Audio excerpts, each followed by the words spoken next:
So next, we'd like to have a salvation testimony from one of the youths, and her name is Jane, and she's from the Philippines. So everyone, let's give a warm welcome to Jane from the Philippines. Hi everyone. Good morning from Philippines. Can you just please thumbs up if my audio is working so that I know? Okay, thank you. All right, so hi, I am Jane. My name is Jane and I am from the Philippines. I came to know about this SIA meeting from one of the group chat in Kakao Talk. And ever since I have I have been attending since May 10. I'm not sure if it's Sunday there, but it's Monday here. So yeah, and it was my first time to hear from Reverend Oksu Park. And while listening to him, I constantly find myself vigorously taking down notes because it's just I'm just constantly amazed by how he extracts every verses in the Bible and apply it to his own life.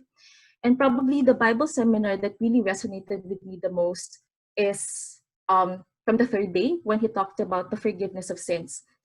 Because here in the Philippines, where like the context where I am at, we are a very Catholic country.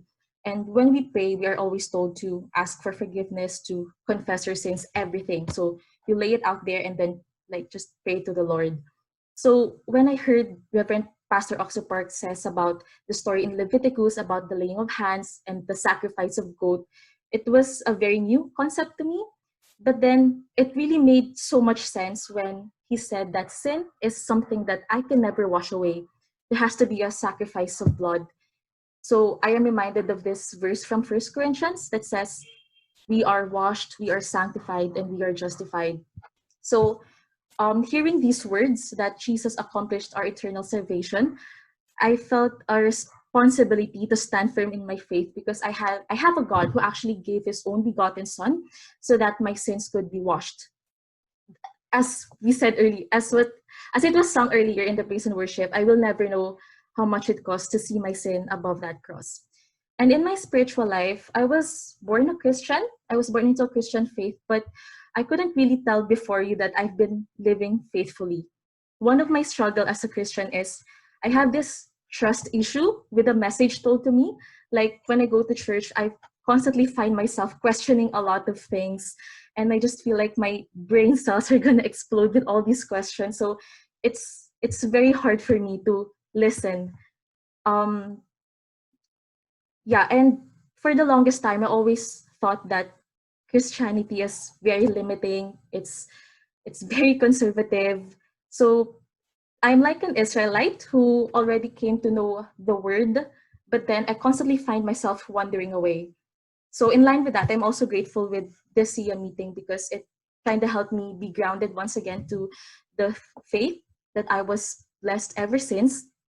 And although I struggle with a lot of things, I am reminded by this verse in Mark that says, God will renew my strength. So just like, I guess just like how people can overcome their ulcer, how John was bitten by a scorpion, but he was able to overcome that disease. God can also renew our strength, every struggle that we go through. Yeah, and I am also reminded by the words that if I live according to my own wisdom, I will be destroyed. I felt that I learned that the hard way. So once again, I'm really thankful that there are meetings like this to help me be grounded with everything in my spiritual walk, in my spiritual life, and help me grow spiritually. And just to end this, I'd like to say this verse from First Corinthians chapter 6, verses 11, I am washed, I am sanctified, and I am justified. And in Romans 3, that says we are justified by his grace. So that's all. Thank you for listening.